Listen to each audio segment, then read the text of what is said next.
Welcome everybody to the Thoughtful Bro live streaming as usual on Facebook, Twitter, and YouTube. I'm so happy to welcome Chris Ryan to the show today, author of Civilized to Death and Sex at Dawn. This is going to be a really, really fun, deep conversation. Deep, I know it sounds pretentious, but it truly will be deep. It truly will. So as you know, we're here every Tuesday at 2 for what makes great books tick, what makes great authors tick. A few words before we get started. Mighty Blaze is an all-volunteer initiative to help writers reach readers during COVID and in our increasingly virtual world beyond. We're not asking for any money. If you want to support or show the love for Mighty Blaze, just subscribe to us on Twitter, Facebook, YouTube, Instagram, or just watch our interviews and enjoy them and leave comments. If you want to find out more about Mighty Blaze, go to mightyblaze.com. You can sign up for our weekly newsletter and hear about all the interviews we're doing that week out other than the Thoughtful Bro. But if you are in the mood to spend a little dough, please spend it on books that change the story you tell yourself about the human species and therefore change how you feel about being a human and therefore change your life. Books like Civilized to Death by Chris Ryan. Regarding leaving a comment or asking a question to Chris, please feel free to do so. We will get to them at the end. Just put them in the comments and they'll make their way to me. Next week, I have an amazing guest coming on. I'm so excited. He's my first guest I've ever had on the show that has never written a book, but his name is Michael Arndt, and he's a terrific storyteller. He wrote Little Miss Sunshine. He also wrote Toy Story 3, and he won an Oscar for Best Screenplay for Toy Story 3. He also has this video online called Insanely Great Endings, which is probably the best 90 minutes to be found anywhere about how to write an exciting climax to any kind of story that you're writing. Again, it's called Insanely Great Endings. We're going to dig into that next week. That'll be Michael Arndt, an Oscar winner on The Thoughtful Bro. But on to this week's guest, Chris Ryan. His works have been translated into over 20 languages, and he has appeared just about everywhere on TED, to Joe Rogan, to HBO, to CNN. He is the co-author of the New York Times bestseller, Sex at Dawn, How We Mate, Why We Stray, and What It Means for Modern Relationships. He also hosts a weekly podcast, which I just love, called Tangentially Speaking. It's often recorded while he's on the road, where he is now. He's got over 500 episodes of that. And I think, you know, the phrase that is often used about, someone like Chris is a public intellectual. And I think, but like not only Chris, do I think you're that, but you're also this new category of thing, which I think is like a public conversationalist. I mean, and that is like a new thing we have now with podcasting. And certainly I think Chris is one of the best conversationalists out there. Anyway, his new book, which is now out in paperback, is called Civilized to Death, The Price of Progress, which really just gets down and dirty on whether we got a raw deal with civilization and whether it might be better to just go back to being a caveman in some ways. Chris, welcome to the Thoughtful Bro. Thank you. Great to be here. So first, I want to start, Chris. You are a nomad of a kind. You sort of live the life that was we evolved to live, which is moving around a lot and kind of hunting and gathering experiences, I guess you could say. But where are you now in the world? Let's see. I'm in a little town called Chite near Granada in southern Spain. And why, like, I mean, this is like you just got on the road, you've been on the road forever. Like, what is your lifestyle, as it were? Like, just going to keep going? Evolving, yeah. Yeah, I don't know, man. It's interesting. Like, we've been on the road. My partner and I have, it depends how you look at it, because we spend the summers in a van. So we've got a big red Sprinter van, Scarlett Johansson, had her for, I think this will be the 7th summer that I've been in the van. And so that's the idea. In the summers, we do the van normally. This summer is a little different. We're going to get the van in August and spend the fall going up to Montana and then sort of work our way down with the weather. And then in the winter, ideally, when viruses allow, go somewhere warm and tropical and hang out there. So I was in Bali a couple of years ago, Thailand this year. Guatemala, just sort of move around a lot.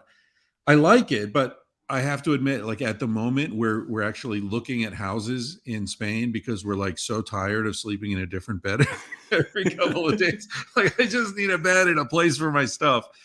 Yeah, so we're working it out, but I think we will have a spot either in Spain or Colorado or both at some point in the next year or two. And if I may, Chris, like just in a nutshell, it's a complicated thing and hard to sum up, but like, why do you live that way? Why do you keep moving like that? Why not settle down? I mean, it sounds like you're going to, but what's appealing about it? I've always lived this way. And so I don't, even as a kid, my family moved a lot when I was growing up. I went to 3 different high schools and I don't know how many grade schools. And so I don't have a place that I think of as home, like when I was in college, I'd go home to visit my parents and I'd have to ask where the forks are, like, I don't know this house. Like, this is where I know these people, but I don't know this house. So I don't really have a place that I miss as home, right? There's no reference point from which I've departed. And, the most time I've ever spent in one place has been Barcelona. And I'm not Spanish, I'm not Catalan, I'll always be a foreigner, but that's the city I know best in the world. Wow. So yeah, there's a sort of a continuity aspect to it. And also, like, if I want to visit my friends, I need to move around because they're all over the place, so I sort of need to flow that way. And I've always found the United States to have a lot of things that I really love, particularly the nature, which is why I love being in the van and the desert and the mountains and sort of enjoying all that.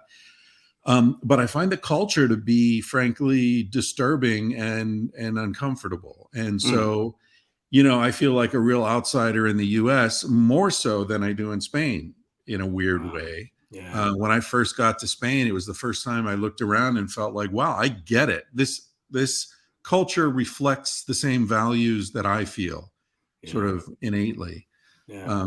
So there's some of that, like you're never quite fitting in there. You're never quite fitting in here. So you kind of move back and forth. And I've got family in the States. So I sort of, fluctuate. But I think when I'm I just turned 60 a month or so ago. So here in my old age, I think I'm coming to a place where I'm going to have a place in Spain and a place in the US and just sort of move back and forth. Right on. And you just upload the podcast from wherever. Yeah. I mean, if I don't know what I would do if I had to have a job or something. I guess I'd need to be in a place, right? All right. So we're going to get into how your life reflects kind of one of the basic traits of prehistoric man, the mobility of and the nomadic nature that we've evolved to have. But I just want to kind of lay the groundwork for a second here. So I really love Chris's books. I mean, just personally, just saying to the audience here, what an honor it is for me to have Chris on here. And I'll get into kind of why I think his books really profoundly shifted how I think about myself and how I think about what it means to be a human being. But the basic premise, just to kind of sum up here, is that civilization might not be all it's cracked up to be, and we evolved to live in a certain way over 95% of our time as a species. And civilization isn't designed to make us happy. It's definitely designed to make us a lot of things, but happy sort of isn't one of them. And I thought, so I've never done this on my show before, but Chris, I'm going to tell a joke, and I think this joke kind of summarizes your work, and then I want to hear what you have to say about it. So it better be funny, man. So it's a great joke. It might not be funny when I tell it, but I think it's great. And maybe you've heard it before, but I used to live in New York, and I had this cousin who worked at JP Morgan, and he told me that this joke was sort of going around JP Morgan that summer. And he said, so there's this guy from the Hamptons, real rich investment banker. He goes down to the Caribbean and he goes out fishing in this little secluded cove with this little fisherman from the Caribbean. And he's sitting there and they're just reeling in fish after fish, and it's just beautiful there. And the investment banker starts thinking, and he's like, so let me get this straight. This is all you do all day is just fish? And he's like, oh yeah. And he's like, well, you just don't get it, man. Listen, I'm going to buy up all these little fisheries, right? And we're going to have this tourism business, and we're going to dominate the Caribbean. And the fisherman is like, okay, well, what would happen then? And he's like, oh, well, then we'll expand. We'll go up and down the East Coast. We'll go to the Gulf of Mexico. 10 years, we're going to just dominate the United States. And he's like, well, what will happen then? And he's like, well, then we'll go global, and then we'll sell it. And the fisherman is just looking at this investment banker. He's like, well, I don't understand, 10 to 20 years of all that work. And then what will happen? And the investment banker looks like him and he's crazy. He's like, are you crazy? We'll be so rich, we can just sit around and fish all day. So have you ever heard that joke before? I've heard it. Yeah, yeah. Yeah. It's a good, and you're right. It's a good reflection of my thinking about these issues. It does feel like a lot of what's going on is spinning our wheels trying to get to where we started. Right. And it's in terms of economic independence, in terms of community, in terms of diet, in terms of movement, and like all these different aspects of life. Everyone's like, the paleo advantage, the paleo diet, the paleo movement protocol, paleo relationship models. It's like, we're just trying to get home. Everyone's trying to get home. And it's interesting. We're like the only species that wandered so far away from where it started. It's strange. And the way that you talk about it many times in the book is just it's such a great metaphor. It's just about like we're living in a zoo of our own creation, and you talk about like some sad experiences you've had going to like bad zoos, and you're sort of like the point you make is like maybe the zoo of civilization has gotten a little better, but it's still sort of a bad zoo, right? Yeah, I mean, it's still a zoo. First Right. off, there are still cages, and we're told that the cages are protective, right? We're told that the cages are saving us from the horrible beasts of the night. The Hobbes, what I call the neo-Hobbesian vision of human existence, which is that Thomas Hobbes very famously said in the 1650s, I think he wrote Leviathan. So the 1650s, he didn't know anything about. It was all conjecture. There was no anthropology. There was really, no information that he had access to. But he surmised that before the advent of the state, the life of man was solitary, poor, nasty, brutish, and short.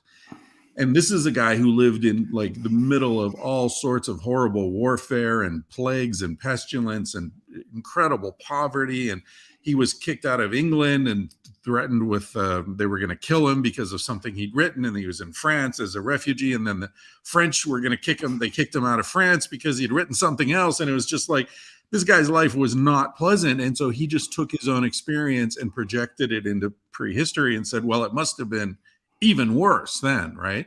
Because civilized people are so proud of themselves and what they've created. We always just sort of reflectively assume that it's an improvement.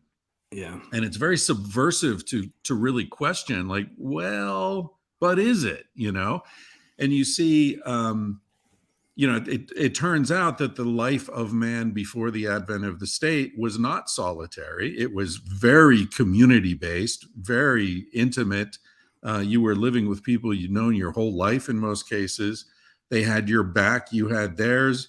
You helped deliver babies from your friends, and you went hunting together, and you share food, and you watch your parents die together. I mean, you go through all these stages of life together.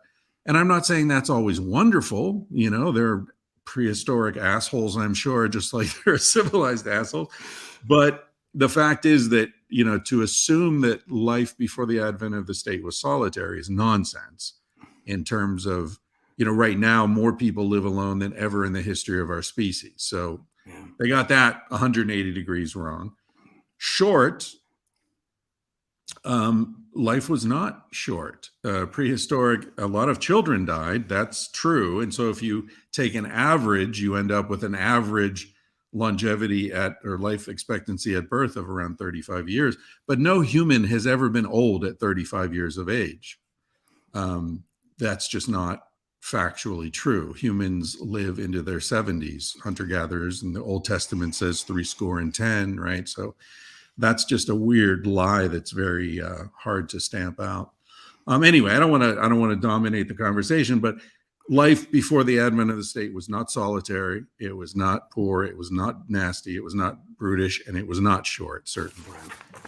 We have a question here from the audience that I was sort of similar to a question I was going to ask. So we're just going to pop this up there. Okay. From Joe Moldover. So many questions from, I know Joe. Joe is actually a practicing psychologist. So he comes from a little bit of a background. So many questions for Chris Ryan. One, does he think there's a danger in swinging the pendulum too far the other way from the neo-Hobbesian view and idealizing the ancestral environment? Antibiotics and airplanes are pretty good. Sure, there definitely is. And I try very hard not to do that. In fact, there's a big section in Civilized to Death about infant mortality, because I think that's the primary downside of pre-agricultural human life, that about 40% of kids died before they reached the age of 10. That's a big deal. That's not something that can be minimized. But it's interesting, Joe cited antibiotics and airplanes as examples. And what often happens when people make that point is they point to something that partially solves a problem that didn't exist until civilization.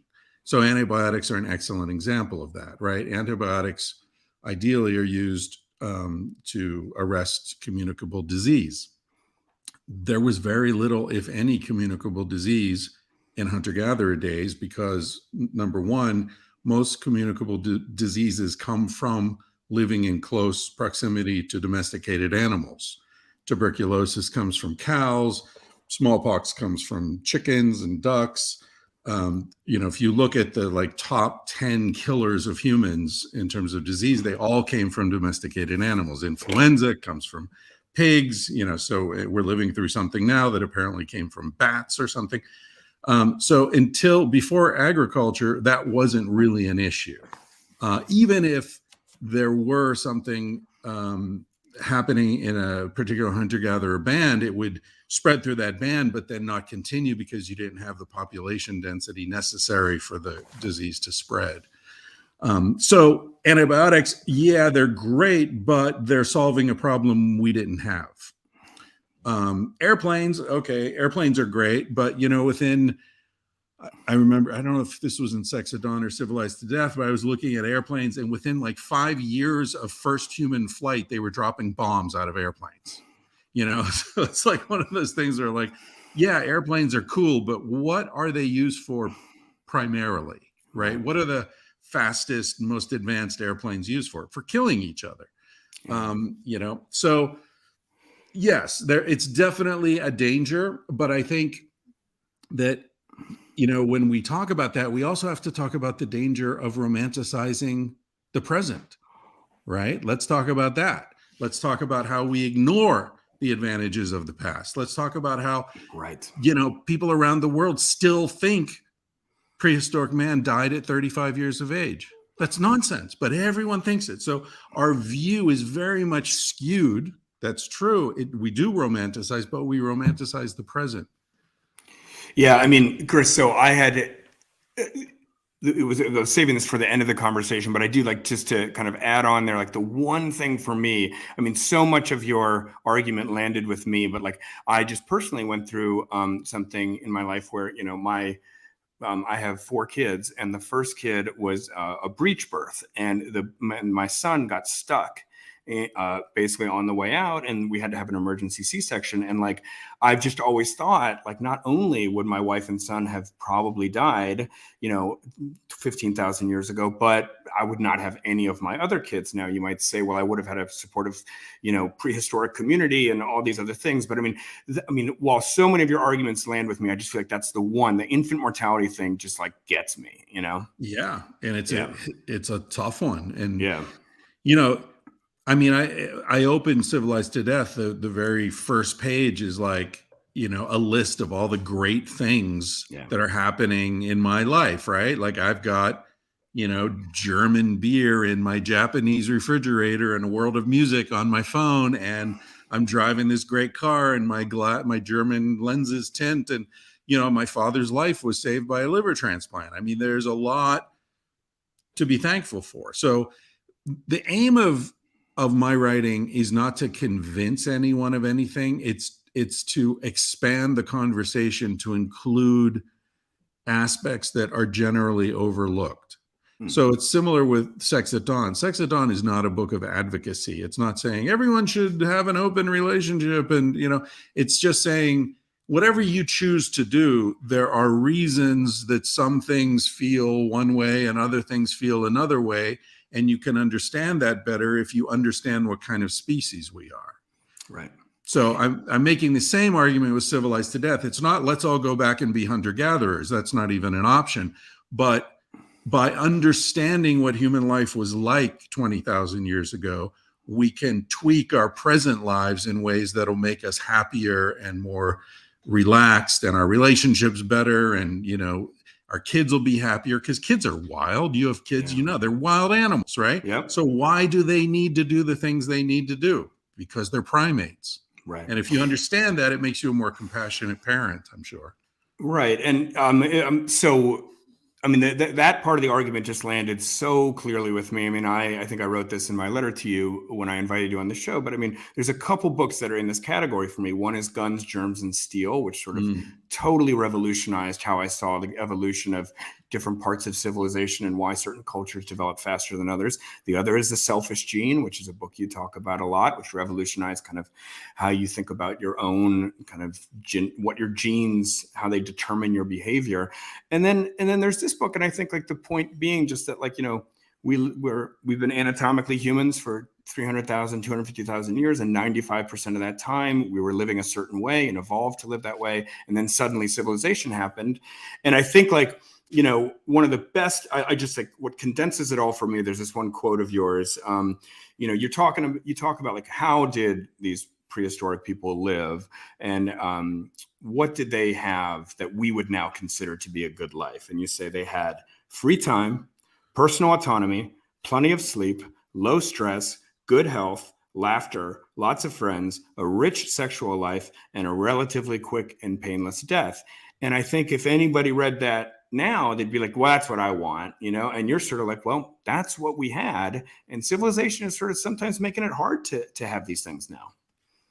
Yeah, civilization exists for the benefits of civilization, right? Not for us. And so I think one of the great lies of our era is that civilization is a great benefit to each of us individually. And keep in mind, you and I are at the top of the pyramid of privilege, right? We're not talking about the people picking through, trash heaps in Manila trying to find something to eat tonight, which are a big part of modernity that we just sort of overlook, right? When I remember writing to a Harvard professor. He was a nice guy. He's an author. I won't say who it was, but he's a very well-known author. And I was challenging something. We were having this kind of conversation, basically. And I was like, there are benefits to modernity, but there are critiques as well that we need to take seriously. And he was like, well, I don't know. I'm just a regular guy, and I'm really happy with my healthcare and my this and my that. And I wrote back and I said, you're not a regular guy. You're a fucking Harvard professor with several best-selling books, tenure, you're extraordinarily unusual. So if you're going to talk about the life of an average hunter-gatherer, you can't compare it to the life of a Harvard professor with tenure and 5 best-selling books. You got to compare it to the life of an average human being alive today. And that's a very different thing. Totally. One of the things I wanted to get into, because it's like, people just maybe find it hard to see in the cloud of antibiotics and airplanes and whatever, like what you call it, the civilization's dark propaganda at one point. How can you disagree an airplane versus like walking on foot? Like, what? But there's just sort of, you kind of have to come at it in a kind of creative way. And like, I just want to like bring up some of the ways that I thought things that I never, ever would have occurred to me. And so one of them is about stress. And, that we live in such a stressful time and everybody seems stressed out. And there's like a few different ways that you talk about stress. And you say that, primates and, hunter-gatherer humans, we anatomically as humans are designed to deal with acute stress. Like, here comes a bear to eat me. But what we're not designed to do is deal with this chronic stress, like agriculture and a mortgage and so on. And I just wanted to like open that up to you, just sort of like, what is the deal with chronic stress, and why can't we like handle that? I mean, if that's if Hobbes were right about prehistoric life being this unmitigated disaster, we'd be really good at dealing with stress, right? We would have been dealing with it for thousands of years. And the fact that it underlies pretty much every major killer of our species certainly says we're not very good at dealing with it. My probably go-to book about this is Why Zebras Don't Get Ulcers by Robert Sapolsky. Excellent guy. If you could ever get him on the podcast, he's awesome. Okay. But he's fascinating. And he writes about this all the time, how, yeah, our bodies are designed to deal with that quick spike and then relaxation. And it feels good to us, right? I mean, it's so funny. Like, one of the reasons I love being in Spain is that Spain is a culture that is aligned with pleasure. And the United States is a culture that is suspicious of pleasure. And, there's a reason things feel good, right? There's a reason, like Wim Hof is a friend of mine. And, this whole thing about jumping into an icy cold river, it feels great afterwards because it's acute stress. A near miss feels really good. Running away from something and escaping feels good. Like, I did it. I'm alive. I'm so fucking alive. There's a reason that it feels that way. So, but chronic stress never feels good, right? There's never the cycle of release. There's no, I'm over it now. It's done. I can relax. It's just always there, always grinding you down. And I mean, look at what's going on. Like, teenagers, higher suicide rates than ever. Suicide is unknown among hunter-gatherers. They don't even understand the concept. Also, hunter-gatherers generally don't have a word for work because nobody does anything they don't want to do, right? Look at the life of a hunter-gatherer. They're fishing, they're hunting, they're walking around, they're playing with the kids. We call that vacation, right? That's their lives. And when anthropologists say hunter-gatherers work, 18 hours a week or whatever, what they're talking about is picnicking, basically, Chris, tell the story that's in the book about the hunter-gatherer, or like the forager guy who comes and visits that guy who's got a mortgage, and the guy's trying to explain why he goes to work every day. Can you, that story just encapsulates it all for me. Yeah, that's a great story. That's what's his name? He's a BBC documentary filmmaker. I forget his name right now, but he was in Papua New Guinea, living with this tribe and doing a documentary, like way back in the Belen Valley, which is, very remote.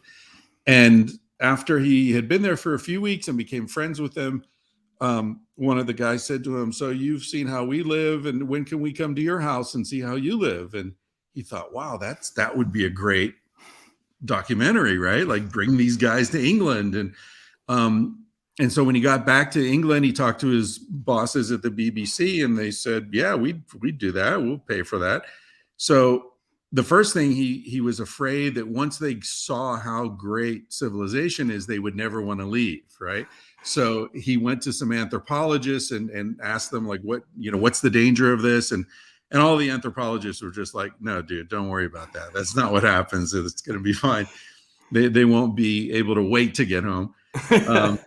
But anyway, so he brings them over. I think there are 3 guys he brought over, flew them to London, and they were staying in the house of one of the producers. And in the morning at breakfast, they were sitting around, and the producer's like, okay, I got to go to work. And one of the guys says to him, like, where do you go all day? And this is all being translated, So where do you go all day? And he says, well, I have to go to work. And he says, you're gone. It's dark when you leave. It's dark when you come home. Like, you're never with your family. What are you doing? He says, well, I have to do this work. And he says, why? He says, well, to pay for this house, for example. And he said, well, how many days do you have to work to pay for this house? And he said, 30 years. And the guy's like, 30 years? When I need a house, we get together and we build it in 2 or 3 days, and I got a house. Like, 30 years. Yeah. The other thing I love about that story is when they went back to Papua New Guinea, the only thing they wanted to take back with them was the idea of putting feathers on arrows. Because they had gone to an archery range, and they're like, wow, this is a really good idea, this feather thing, The rest of it, you can have it, but the feathers are great. The true triumph of civilization. I just love that story so much because, it also articulates a certain stress that I've had that I've sort of never quite come to terms with or had a name for, which is like, okay, Chris, I'm sitting in my house right now, and I'm like, okay, well, if something happened to this house, I would have no idea how to rebuild it myself. I have this phone. If somehow like an atomic bomb dropped on like the data center of Amazon in like North Dakota, like I wouldn't know how to like replace my phone or like explain what a phone is to anybody. I'm surrounded by electricity. I mean, just on and on and on. I've often had this thought, Chris, and I never quite, it got crystallized till I read your book, that it's just like, I'm just surrounded by things which I do not understand how to get, how to replace. And that like sort of has this like low grade stress effect on me. Sure. Whereas like, wouldn't it be nice to just be like, well, if all my milk went bad because the electricity went off, I would know how to get the milk. I would know how to build a new house. Like that is like a level of stress that this prehistoric person just does not have. Yeah, and that's another aspect of the sort of neo-Hobbesian discussion, the sort of romanticizing the past. People will say, well, but there were snakes and tigers and, poisonous fruits and things. And that's true. I mean, there are dangers in any environment. But the thing is, they're the same dangers that your father and his father and his father faced. So your culture incorporates wisdom around that. Right. Similarly, people say, well, a guy actually said to me once, like, I wouldn't want to be a hunter-gatherer. I don't know how to build a fire. And I'm like, yeah, but you would if you were. It's like saying, I wouldn't want to be French. I don't know how to speak French. Like, well, if you were French, you'd speak French, man. It's like, so there's sort of an absence or a failure of imagination in some of these things. People say, oh, I would starve to death. Well, yeah, you would. But someone who grew up in that environment, they know everything about it. They know what's dangerous, what's edible, how to, dig this up and find that and set a snare. And they know how to live in that environment. So for them, it's a rich environment, know. And that's another part of the bias that we have because we're descended from the explorers. Like, I don't know if you've ever seen a Herzog movie called Aguirre, The Wrath of God. Oh, yeah. Classic movie. Yeah.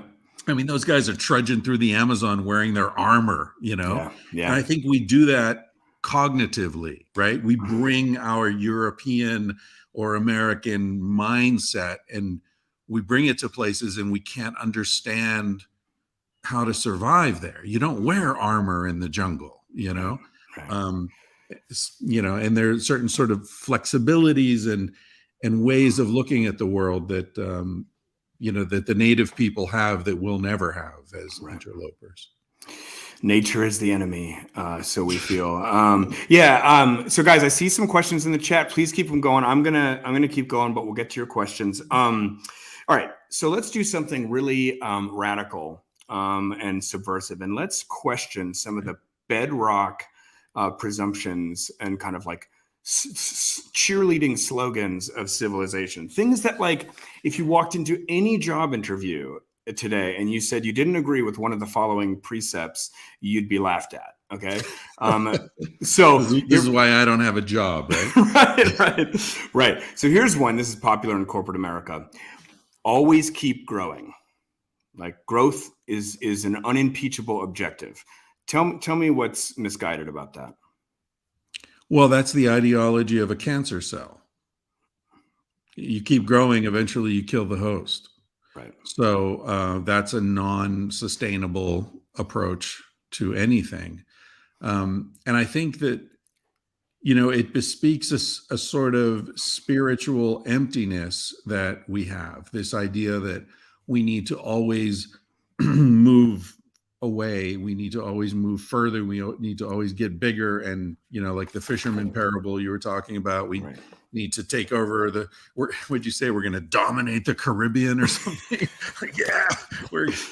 It's like, I always think I was watching that, the thing, Theranos, the documentary, or not documentary, but a feature.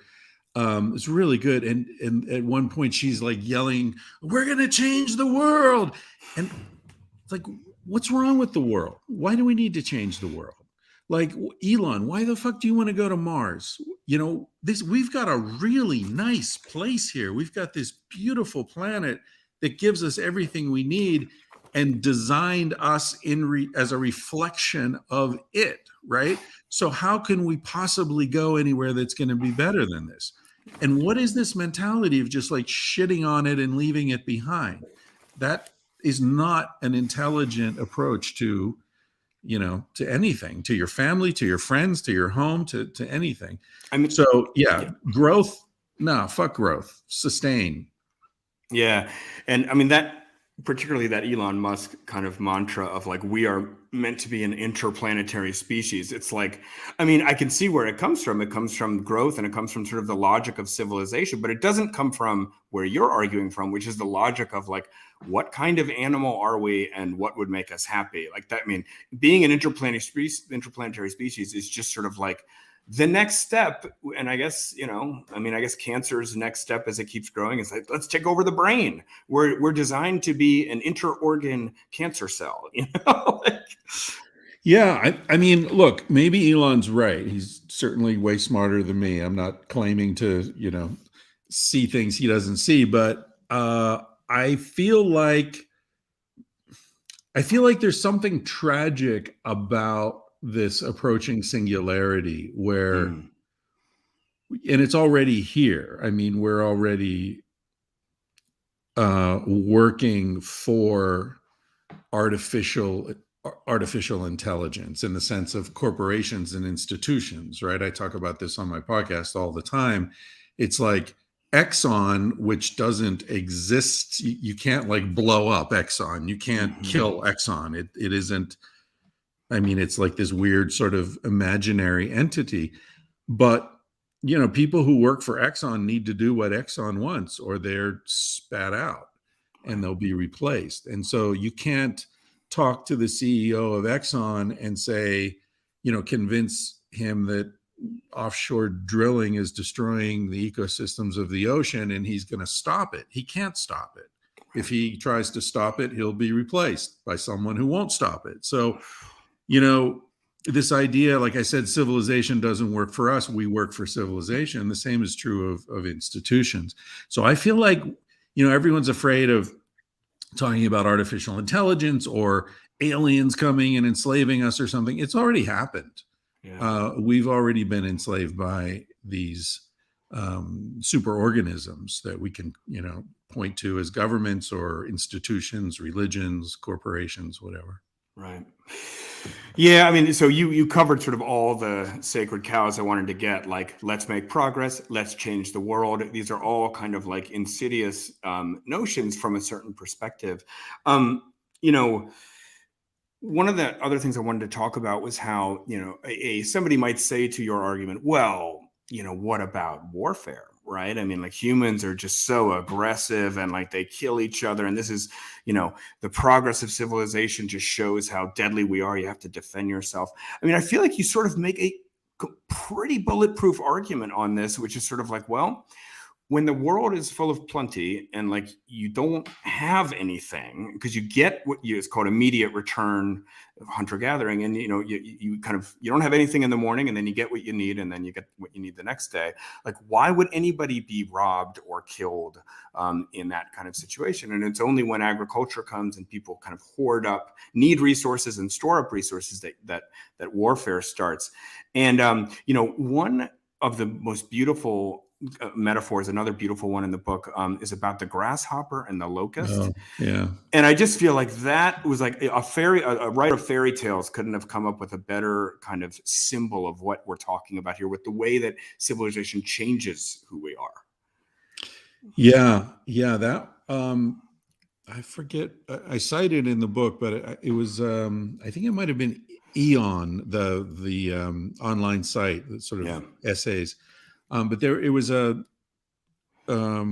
biologist who was talking about this species of grasshopper in northern Africa, and it's true. This grasshopper exists. It's peaceful, dispersed. The rains come, and they're all just sort of munching on the grass. And then the rains stop, and the grassy areas start to reduce in size. So the grasshoppers come in closer and closer to one another. And at a certain point, their density, their proximity to each other triggers dormant genes. And these genes change their morphology, that actual individual insects, not over generations, like within a couple of weeks, they change. Their front legs get shorter, their back legs get longer, their coloring changes, their thorax changes. It's almost like a Jekyll Hyde kind of thing. And they become hyper aggressive, and they start attacking each other, actually cannibalistic, trying to eat one another because there's not enough grass for everybody anymore, right?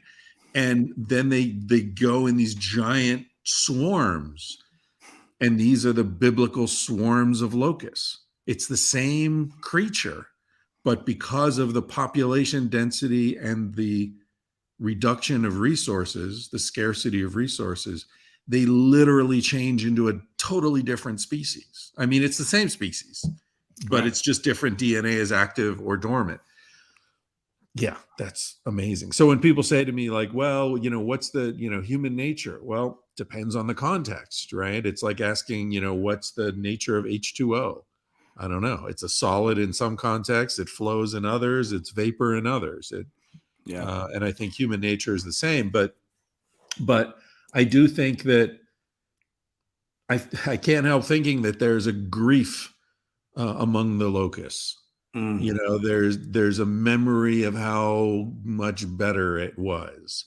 There's a sort of, now we're talking metaphorically, of course, but we are in the age of the locust, and we remember what it was like to be grasshoppers. That's the grief or the stress you were talking about. Yep.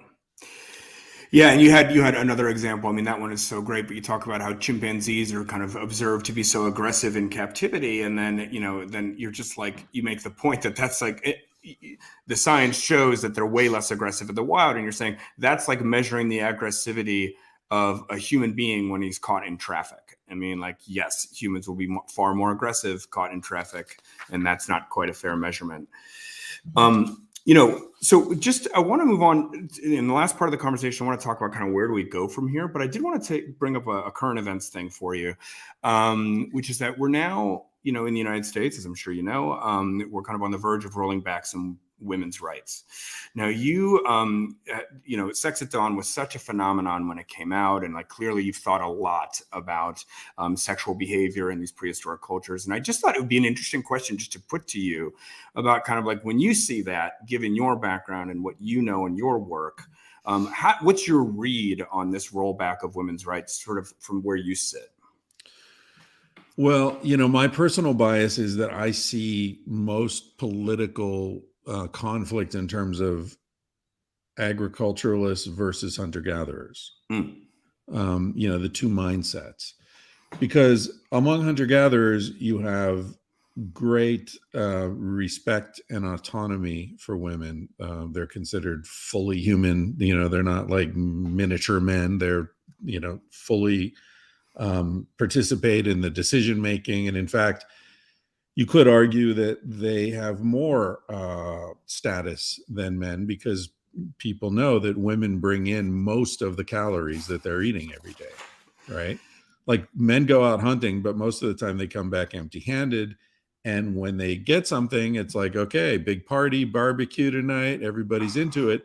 But most nights we're eating the roots and the berries and the stuff that the women gathered while the men were out, hunting.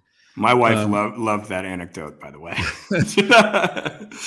Yeah, and women give birth. I mean, what greater miracle is there than that? So I think in hunter-gatherer societies, you see a lot of, generally, of course there are exceptions, but generally you see a lot of respect for women and a lot of freedom for women. And then with the advent of agriculture, women became essentially breeding machines. They became domesticated animals. I often talk about the Old Testament, that line, "Thou shalt not covet thy neighbor's wife," I always thought was an admonition to respect the sanctity of marriage. But then I read it in context, and it actually says, "Thou shalt not covet thy neighbor's wife, nor his house, nor his servants, nor his she-ass." It's stuff, in other words. It's about stuff and possessions, right? And the wife is just a possession at that point. So, when I see these struggles between women being autonomous and free and having dominion over their own destinies and their own bodies, I see that very much as a hunter-gatherer perspective. And then you see this other one, which is no, men control women, men control their breeding possibility, their sexual behavior. Crimes of passion are forgiven by the society. A woman in Afghanistan or Pakistan is raped and she's considered befouled and useless and, you know, has no value anymore. I mean, this is very much like a early agricultural vision of women. And it's fucking tragic, and it's time we move past it. But it feels like in many ways we're sort of sliding back toward it. Yeah. It's really rough. Thanks for giving that answer. I appreciate that, Chris. All right, we have another question from Joe here that I'm just going to take the liberty of popping up. Wonder if Chris can say anything about the number of kids diagnosed with learning disorders and ADHD. Are we making a mistake by teaching kids in ways other than they learned from the ancestral world? Yeah, well, I think, you know, it's a great conundrum when I don't have kids, so I'm totally talking out my ass here. But when I imagine having kids, one of the things that I think would be really difficult is making that call between, do I teach them to live in the world as I wish it were, or do I teach them to live in the world as I think it is? You know, and as a parent, that must be so hard to do and to balance between those two approaches. You know, I certainly think, like I said earlier, kids are wild animals. We're all wild animals. We're, you know, domesticated to differing degrees, but certainly, you know, a 5-year-old little boy, all he wants to do is climb trees. And most little girls too, right? They want to get out there. They want to climb. Why? Because they're primates. Because they, you know, we've been in trees for millions of years. They want to run. They want to wrestle. They want to throw things. They want to be hunter-gatherers. That's what they want, you know? And you can't blame them for that. And, you know, I understand that, okay, you can say, well, they can't just run around. They're not going to be hunter-gatherers. So we need to train them to live in this world. We need to train them to respect authority and to, you know, sit down and be quiet when they're told to and all that. But I do think there's something really tragic about that. And so, yeah, I know ADHD is a real thing. I know that, you know, it can be very difficult for some parents to handle that. But I also know that these things are very much culturally determined. And so, you know, an 8-year-old who doesn't want to sit still and listen to some 30-year-old droning on about grammar or something, that's not surprising, right? That's not what they're designed to do. And so I think there's something really dark about drugging them, which is something that we do in the United States. I don't know, I think it was something like 40% of boys are being given Ritalin and stuff. It's just, you know, insane. Yeah. So yeah, you know, in Sexaton and Civilized to Death, both of them, I tried to advocate, like, adjust the society.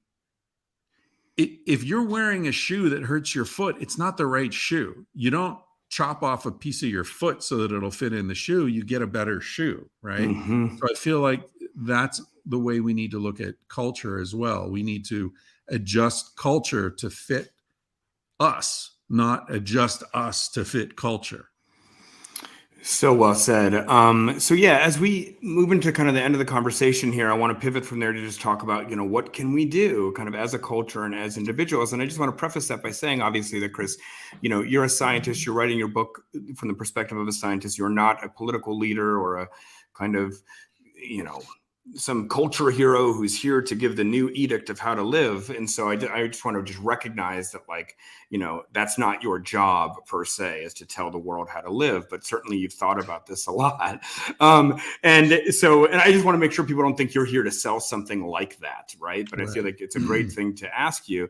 So let's just start first kind of like with our culture. I mean, like, one of the ways that your books really struck me was that although it relieved a fair amount of stress in me to know that I have these kind of like hunter-gatherer instincts, and this is why like meaningless office jobs suck. And that's why I'm not like, it doesn't mean that I'm like deficient or not a go-getter, that I like hate sitting in a cubicle, right? You're not a team player, man. Right, exactly. It just means I'm the primate that I am and have been for millions of years.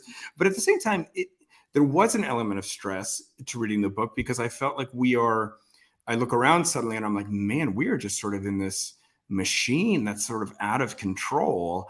And I don't know what can be done about it. And it's also deeply decentralized. And so like, even if the United States made some massive policy change, it doesn't mean it's going to catch on, and so on. So anyway, let's imagine, Chris, you're president for a day, or you're an advisor to the president. Like, what are some things that as a culture could be done? Well, yeah, I mean, from the perspective of an advisor to the president, that's a difficult thing to think about, because you have to think about policies and what gets passed and what lasts and all. But from an individual perspective, I think there are a lot of things that we can do. I think that, I mentioned Wim Hof before. I think we can take a cold shower and we'll feel better. I mean, that's something really simple. We can adjust our lives to reflect what we know to be true. So, one of the things I try to outline in Civilized to Death is there are things that make life meaningful, and those are things that have always made life meaningful. So I'm very skeptical about this latest thing that's going to solve all our problems, whether it's the internet or it's iPhones or it's jetpacks or it's Teslas or whatever. The eternal human problems are loneliness, meaninglessness, sadness, right? And so over and over again, the research shows that people who feel that they're embedded in a community of supportive people are the happiest people. So I personally am not religious, but I have a lot of respect for people who are part of a religious community, because that is their community. When someone gets sick, people in that community bring them food and show support. And there is a lot of value in that. And that is extremely important for us. So I think whether it's a religious community or it's, what you're doing here with a Mighty Blaze, like, hey, we're all in this bad spot together. Let's band together and help each other. And this synchronistic, concern for one another. These reflect primordial tendencies and needs in our species. So I think that's a really big thing we can do, is form community and help each other. Whether it's, I have a lot of friends who are buying land and saying, okay, let's all go and live on the land, and you guys are going to, raise the chickens, and he's going to fix the cars, and this guy knows how to build, and this guy can do solar panels. And, whether it's a commune or it's just we're all going to live in the same small town and get old together, there's a lot of value in that, right? You don't have to be, total hippies to do it. It's just like, look out for your neighbor. Something as simple as that. And you asked earlier, like, why do I live the way I do? One of the reasons is that it gives me time to look at the stars at night. I'm out in the desert in the van. I'm sitting by a fire. I'm looking at the stars. I jump in the river. Those things make me feel really good. They're very simple, and it doesn't cost a lot of money to do it. I live on $4,000 a month, pretty much. That covers my expenses. Anyone can do it. Pretty much anyone can do it. So if you bring your life into alignment with these primordial appetites, generally you'll find yourself healthier and happier and feel a more sort of meaningful existence, I think. And Chris, I think so we're going to go to questions right after this, but I mean, the thing that's so hard about that, Chris, and while you're saying that, and many times reading your work, I was deeply moved, kind of imagining this kind of environment and how deeply satisfying it would be to live life that way. It's almost impossible, the way civilization is constructive and the kind of dialogue that we have, to put that into words that doesn't make you just sound like you are a lazy drifter who just doesn't want to pull their weight, and you're dressing up your inherent bullshit laziness in like some fancy terms. That's true. You know, but it's like, if your work is sort of the beginning of developing a kind of like dignified kind of vocabulary for that, then that's a great step, you know. Guilty as charged, man. Yeah, shortly after Sex at Dawn came out, my best friend I've known since I was 15, he read it and he was, you know, like, oh, it's great, I really loved it. And he said, but have you considered the idea that your whole book is just a justification for your life? And I was like, yeah, that occurred to me. Definitely. Well, I mean, this is getting far afield, but like one could say that like Richard Dawkins' work is sort of similar. I mean, he has a kind of like caustic personality, and like his philosophy is quite, his interpretation of the science is rather caustic in that way. And so whatever, but yeah, moving on. It's true. I mean, it's true too. I mean, people say, you know, all writing is autobiographical, right? I mean, I think they're talking more about fiction, but you know, nonfiction as well. What we choose, you know, I've been accused of cherry picking, and it's like, well, okay, what does cherry picking mean? Like, I understand that there's dishonest cherry picking where you ignore vast, you know, data and just focus on little things, you know, the exceptions that actually support your perspective. But we all choose what we're looking at. We all choose what we're interested in, you know. So I'm fully aware that my work is a reflection of the things that I feel moved by. And because of that, it's probably imbalanced, and it's advocating a perspective. I don't think it advocates behavior necessarily. Like I said with Sex at Dawn, the only thing we advocate in that is just be honest with each other and be kind to each other. And I think it's easier to be kind to each other if we understand better what sort of creature Homo sapiens is. And so that's really all I want to do. Right. All right, let's get some questions from the audience here. Just throw them up on screen. Okay, this is from Ellen. Thank you for this question, Ellen. How do the uber nearsighted or others with physical limitations survive in a hunter-gatherer environment? Yeah, that's a good question. And again, it's one of these chicken egg situations, right? Because apparently nearsightedness and a lot of other vision problems come about because of things like lack of sunlight, lack of certain micronutrients, reading, you know, screens close up. So a lot of the problems that civilization claims to fix are problems that civilization has in fact caused. You know, it's like, I don't know, you're not old enough probably for this to make sense to you, but I remember the first bottled water, and I remember thinking, no one's going to buy water in a bottle. Why would you do that? That doesn't make sense. Well, now we know why, because at the same time they're selling bottled water, they're fucking up the aquifers, and they're fracking, and they're dumping shit in the river. So now you have to buy the bottled water. So like, we've got the solution, but we caused the problem, you know, and it's not really a great solution because it just causes the other problem, which is, what do we do with all the plastic water bottles now? And I feel like that's sort of a metaphor for a lot of this stuff. People often ask me similarly, what about dental? I'm so happy I have, you know, a dentist who takes care of my teeth, and otherwise I'd be dying from a impacted wisdom tooth or something.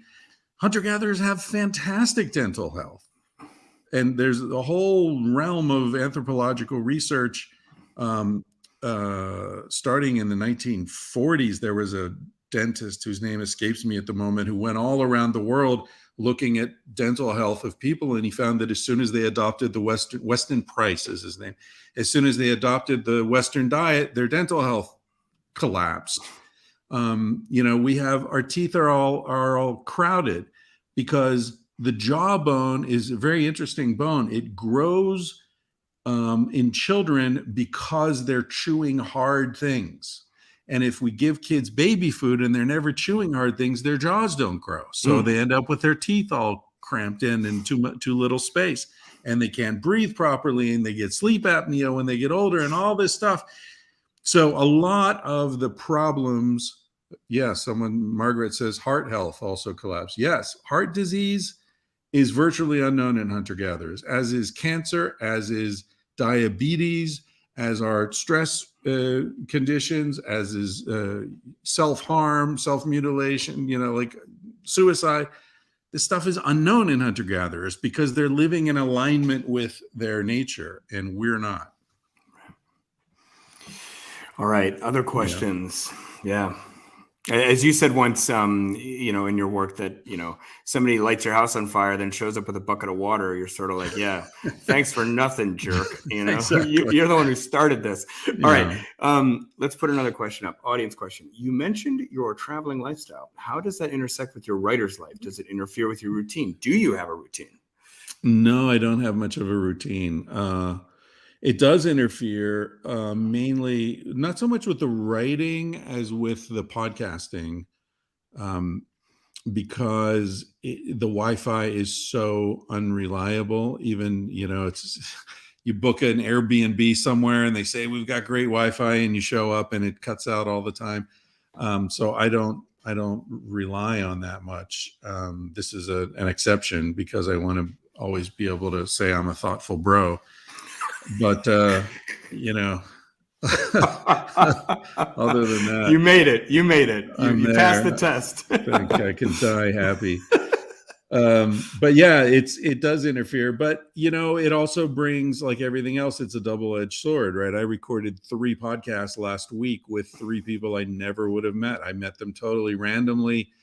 Fantastic, fascinating people that I'm so happy to have met and become friends with and to share with my audience. And so that I kind of feel like that's the meaning in what I'm doing with the podcast, is creating community. And when I'm in the van, and even when I'm not in the van, like I do these get-togethers where, like I was in Istanbul a month ago, and I said, okay, I'm going to be in Istanbul. I'm going to be in this bar at 8:00 on Tuesday, and like 15 people showed up. Wow. And they all, that's cool.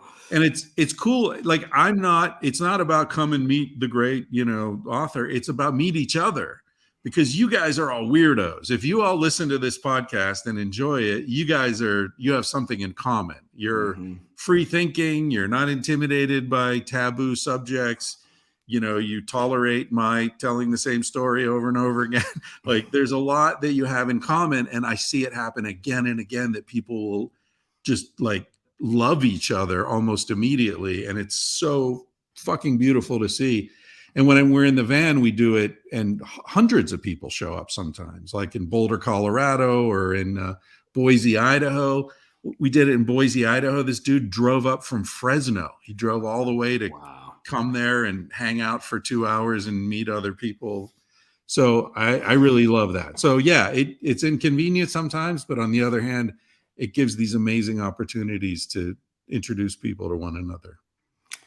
What a great thing. Yeah, we're sort of, not that we're tooting our own horns and we don't have the scale that you have, but on a Mighty Blaze, we sort of feel the same way, just trying to get people together who are like-minded people and build community, and books can really do that. All right, so let's get it. It's awesome what you're doing. It's really good. And the spirit behind it, as I said earlier, is, let's help each other. Yeah, exactly. Because no one else is going to help us. We gotta take care of each other, I think. All right, let's get one more from the audience, and then we're out of time. Dan, where do you see storytelling going in the future? This is interesting. YouTube seems very saturated and formula related. Is Substack bringing blogging back? Do we have the attention span for it in real life anymore? That's interesting, Dan. That's a really good question. Yesterday I recorded a podcast with Kevin Allison, who is the host of the Risk podcast, which is all about storytelling, and particularly telling stories that feel very risky. That's the sort of motivation for that podcast. I think story is so important, and I feel like we are at a crisis point in Western civilization because the dominant paradigm has been exposed as corrupted. And so there's a line I often think of. Arthur Miller, the playwright, said, "An era can be considered over when its basic illusions have been exhausted." And, I think that the basic illusions are the narrative. They're the story, like, if you're good in this life, you'll go to heaven. That doesn't really work anymore. If you invest your money in Wall Street, they'll take care of it and you'll be able to retire comfortably in 20 years. That doesn't work anymore. The Catholic Church are, decent, God-fearing people and that's not working anymore. I mean, it's like, what's respectable? What's, the government, they're looking out for us. They have our best interest, and nobody believes that anymore.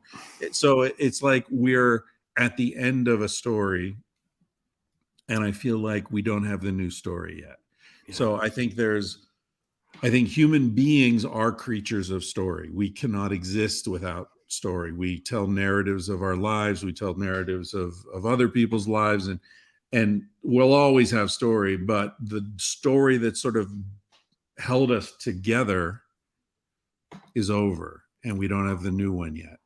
So I think there's an urgent need for story and for communication. And I don't think it's any accident that as the culture collapses, we're at a time where people are scolding one another for using words that are offensive, or we need safe spaces and trigger warnings and all that shit. I don't accept any of that in my podcast. I don't set out to offend anyone, but I think we need to use whatever words we have. We need to use them with compassion and kindness and decency, but we need to use them. We need to say things out loud. We need to talk about the taboos and the dark corners that people are afraid to talk about, because that's where the fucking demons are. That's where the monsters are, in the darkness. And the only way you get rid of the darkness is by shining the light of consciousness and compassion into those corners. And we need to do that together, and we do that by communicating. Otherwise, we're in even worse trouble. So I think that's an excellent question. And I think it's one of the things that gives me hope, is that we need stories just as much as we need one another. Wow. Stirring stuff, Chris. That was amazing. What a great way to finish the interview. Chris, there is actually just one more question that I always like to ask people before we go. And thanks everybody for watching, and thanks for the questions. This is a question I often ask to novelists. So it doesn't quite work so much for a book of popular science, but the question is, just imagine the ideal reader for your work, be it Civilized to Death or Sex at Dawn, and just imagine that they engage with this work in the way that you would hope they would in your wildest dreams. They're just kind of getting it just the way you hoped it would be received. And they finish reading, say, Civilized to Death. Describe for me the feeling, in a word or a phrase, like the feeling that you would hope that they had. Relief. And a sense of I'm not sick. Like you said earlier, like there's, why do I hate this job sitting in a cubicle all day? It's not because I'm a bad worker. It's not because I'm lazy. It's because this is totally wrong for a human being to be doing this. When Sex at Dawn came out, two of the first emails that I got from readers were from women. One was, I'll never forget it. The woman said, "I'm a 65-year-old widow. This is the most important book I've ever read. I wish I could live my life over." Oh my God. Yeah. So that was really moving and touching. And then the other turned out to be the first of many emails I got from young women who wrote to thank me, because a lot of Sex at Dawn is arguing that women are every bit as sexual as men, and there are evolutionary reasons for that. And, the fact that women can have multiple orgasms, and, that they're this sort of myth that men are the sexual, hunger pursuers and the women are all, passive and not really interested, that this is a cultural overlay and it's a bunch of nonsense and it's very misogynistic and all that. Anyway, so I still get emails from women saying, hey, I really enjoyed Sex at Dawn. I had to stop every 5 or 10 pages to masturbate. Oh God. Never, not one email from a dude said that. Not one. So when you're asking about like ideal reader, and the ideal response is like, if you have to stop to masturbate, I'm a happy author. Oh my gosh. That's just incredible. Oh my gosh. By the way, I was just on Instagram the other day. I saw one of these women who was on Selling Sunset or something. But she like posted on her Instagram, she's like laying out on a beach and she's like, this is my new favorite book, and it's Sex at Dawn. I mean, so that book is like penetrating every part of culture, Penetrating. Yeah. Yeah. Anyway, it's a good prop. It's a good. Yeah. So look, Chris, this has been amazing. What a delight this was, folks. The 2 books are Sex at Dawn and Civilized to Death. And I do mean it when I say that, among, books of popular science that I've read, this is one that really fundamentally shifted how I have felt about my life and myself and my role in this world and what I want to do with my time. And I hope you buy these books, because you don't want to end up like that woman who thinks, I read this book and now I wish I could live my life over. I mean, the time to read these books is now. So Chris, your work is so important, and thanks for coming on the show. Oh, thanks. It's been a real pleasure. All right, folks. So we'll see you next week with Michael Arndt, who wrote Toy Story 3 and Little Miss Sunshine. It's going to be a great discussion on storytelling, and we will see